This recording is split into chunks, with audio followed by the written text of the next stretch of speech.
आज हम सूर्य पर्वत के बारे में बात करेंगे। देखिए, ये सूर्य पर्वत होता है, ये सूर्य पर्वत है। आप सूर्य पर्वत को समझने के लिए पहले उसके कारकत्व को समझ लीजिए। सूर्य के क्या काम है? देखिए, यश, प्रसिद्धि, जो सूर्य के काम है, ऐश्वर्य, लग्जरी। देखिए, सूर्य ग्रहों के राजा हैं। जो राजा के काम होते हैं वही सूर्य के काम है। आप ये समझ लीजिएगा। अस्त्रका शास्त्र को या ज्योतिष को समझने से पहले ग्रहों के कारकत्वों को समझना बहुत जरूरी है, क्योंकि उसके बिना आपको कुछ भी नहीं आने वाला। अब सूर्य राजा हैं, मंगल सेनापति हैं। अब सेनापति का क्या काम होता है? सेनापति का काम होता है ब्रेवनेस, बहादुरी, ताकि सेनाओं में पूरी अपनी फौज में मनोबल बढ़ाए रखे। और राजा का काम क्या होता है? ऐश्वर्य का वास करना, क्योंकि राजा के पास लग्जरी सुविधाएं होती हैं। मान सम्मान राजा का होता है, प्रसिद्धि राजा की होती है। तो ये राजा का जो काम है वो सूर्य का काम है। अब अगर राजा में गड़बड़ हो जाएगी तो आप समझ लेना कि आपकी पूरी लाइफ में गड़बड़ हो जाएगी। समझ रहे हैं मेरी बात को?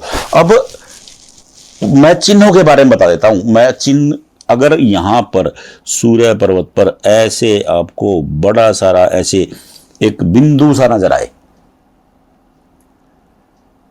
ये बुरा चिन्ह है।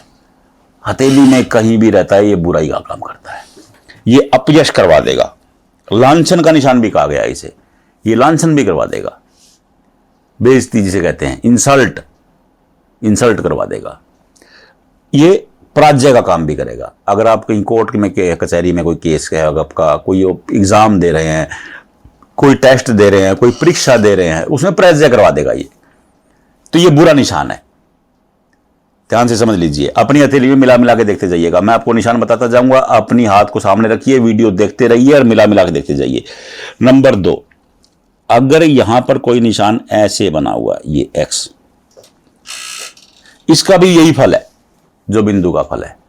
ये अपयश करवाने वाला है, लांछन लगवाने वाला है, बेइज्जती करवाने वाला है, इंसल्ट, जिसको इंसल्ट कहते हैं। आजकल के बच्चे, मैं इंग्लिश के वर्ड बोलता हूं ताकि बच्चों को समझ में आ जाए। तो ये इंसल्ट करवाने वाला चिन्ह हो जाता है, तो ये बुरा निशान हो जाता है। अब 2 निशानों को, इनको ध्यान से देख लीजिए। हां, अगर ये बना हुआ है एक्स और ये रेखा यहां से आई है तो ये फायदा भी करवाएगा। आप इस एक्स के बारे में ध्यान से पहले समझ लीजिए। ये इतना एक्स है तो ये क्या करेगा? नुकसान करवाएगा, इंसल्ट करवाएगा। अगर ये रेखा सीधी यहां से आ गई है तो ये इंसल्ट नहीं करवाएगा।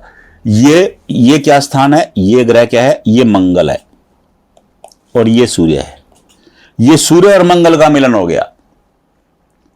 अब हस्तरेखा शास्त्र कहता है, जब भी सेनापति, मंगल सेनापति हैं और सूर्य राजा हैं, जब भी सेनापति राजा के पास जाएगा तो लाभ का योग बनाएगा, प्रजा के उत्थान पर चर्चा करेगा। तो ये निशान अगर ऐसा है तो टेंशन लेने की जरूरत नहीं है। हां, अगर ये रेखा नहीं है, ये रेखा मैंने हटा दी, ये रेखा नहीं है तो नुकसान का घर है, तो ये टेंशन क्रिएट करने वाला होता है। और अगर यहां पर स्टार बना हुआ है, अगर ये इसी स्थान पर अष्टभुज स्टार, देखिए जिसकी 8 भुजाएं होती हैं, ये 8 भुजाएं मैंने बना दी। 8 भुजाओं वाले को स्टार, नक्षत्र भी कहा गया है। अनेक शास्त्र इसे नक्षत्र लिखते हैं, कुछ शास्त्र इसे स्टार लिखते हैं। तो ये निशान बना हुआ है तो ये उच्च पद प्राप्त करने, समृद्धि पाने का योग होता है। अस्त्रका शास्त्र कहता है कि अगर सूर्य पर स्टार बन जाता है तो उसकी चमक को बढ़ा देता है। अब राजा की चमक बढ़ गई तो समझ लो यश बढ़ गया, कीर्ति बढ़ गई, ऐश्वर्य बढ़ गया, लग्जरी बढ़ गई। ऐसे लोग उच्च पद पर विराजमान होते हैं। मैंने सूर्य रेखाओं के बारे में कई बार बताया है, आज मैं निशानों के बारे में बता रहा हूं। आप ध्यान से समझते जाइए, मिलाते चले जाइए। मैं बार बार कह रहा हूं, मिला करके नहीं समझ में आ रहा, वीडियो को रिवाइंड करते जाइएगा, कोई दिक्कत ही नहीं है। ये स्टार बना हुआ, ये उच्च पद प्राप्त करने का है। अगर यहां पर वर्ग बन जाता है, ये ऐसा निशान बन जाता है, ये निशान बन गया, इसे एक राजयोग का चिन्ह भी कहा गया है। ऐसे लोगों को बहुत सामाजिक सम्मान मिलता है, बहुत उत्तम निशान है ये। देखिए, वर्ग सूर्य पर बना हो और बृहस्पति पर बना हो, अति उत्तम होता है। ये बृहस्पति है, पहली उंगली, तीसरी उंगली सूर्य है। यहां वर्ग बना हुआ इंसान को सामाजिक सम्मान दिलवाने वाला होता है। अगर बृहस्पति पर बना हुआ है तो खोज करने वाला इंसान होता है। तो ये वर्ग क्या दिलवाएगा? सामाजिक सम्मान। अगर त्रिभुज बना हुआ है, ट्रैंग, ये निशान देख लीजिए ध्यान से। ऐसे इंसान प्रतिभावान होते हैं, सम्मान पाने वाले होते हैं, सर्जन करने वाले होते हैं। ऐसे लोग उच्च प्रसिद्धि प्राप्त करते हैं, किसी कला में माहिर होते हैं और अपनी कला के कारण बहुत जबरदस्त धन लाभ योग पकड़ने वाले होते हैं। उत्तम है। हां, अगर त्रिभुज के स्थान पर नेट बन गया है, देखिए एक ये रेखा ऐसे, ये रेखा, ये रेखा, ये रेखा और ये रेखा ऐसे, आपको दिखे कि एक वहां जाली बनी हुई है, तो ये मानहानि अपयश का निशान हो जाता है। क्या हो जाता है? मानहानि अपयश का निशान हो जाता है। सूर्य पर अगर नेट बन जाता है, क्योंकि सूर्य तो यश है, लग्जरी है, तो लग्जरी लाइफ खत्म हो जाएगी, अपयश हो जाएगा, लांछन लग जाएगा, बदनामी हो जाएगी। ये निशान बनाए। अगर अब मैं आपको अगला निशान बता देता हूं। देखिए सूर्य उत्तम कब होता है? सूर्य उत्तम होता है कि आपकी हथेली में एक रेखा निकली और ऐसे सीधी आ गई, ये उत्तम सूर्य का योग है। रेखा, एक रेखा निकली है। अगर अनेक रेखा निकलती हैं तो वो सूर्य उत्तम नहीं होता है। हां, सूर्य जब आपकी रेखा एक होगी, स्ट्रांग होगी। देखिए हस्तरेखा शास्त्र का मूल है कि अगर किसी रेखा की हेल्पिंग लाइन है तो वो उत्तम है, अगर बहुत ज्यादा लाइन है तो वो ग्रह कमजोर हो जाता है। एक और एक को तो 11 कहा गया है, लेकिन 3 को 33 नहीं कहा गया है। आप इस बात को समझ लीजिए। ये हस्तरेखा शास्त्र के मूल सिद्धांत हैं, जो उन सिद्धांतों के बारे में बात कर रहे हैं।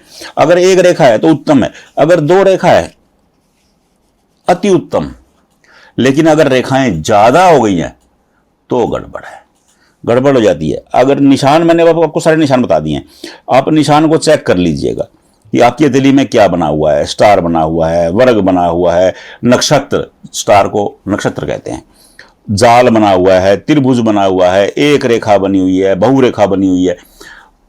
इसी वीडियो को दोबारा देख लीजिए एक बार, आपको समझ में आ जाएगा कि कितने निशान, कौन सा निशान कितना प्रभावी है और क्या यश करने वाला है।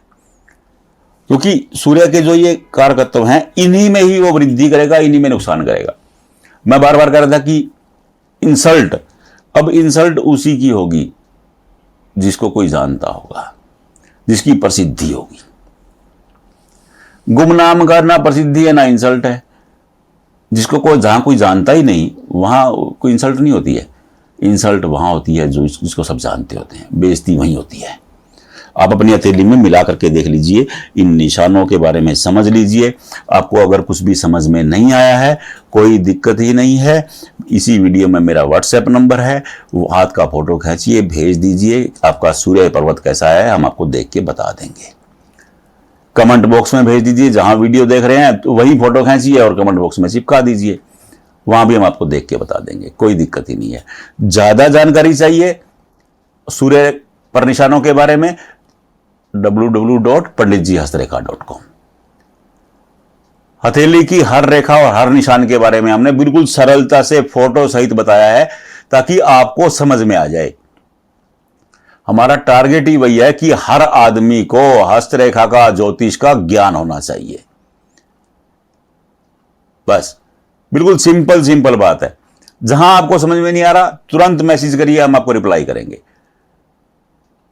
बस अब कोशिश ये करिए कि प्रश्न एक पूछिए। देखिए ज्यादा लोगों के मैसेज आते हैं, मैं सबको जवाब नहीं दे पाता हूं। इसलिए नहीं दे पाता हूं कि अनेक लोग अनेक क्वेश्चन करने लगते हैं, बार बार ये बता दो जी, ये बता दो, तो मेरे लिए मुश्किल खड़ी हो जाती है। एक प्रश्न पूछिए, सहर्ष बताएंगे, और हमारी ड्यूटी है आपको बताना। आप बस भेज दीजिए। राधे राधे।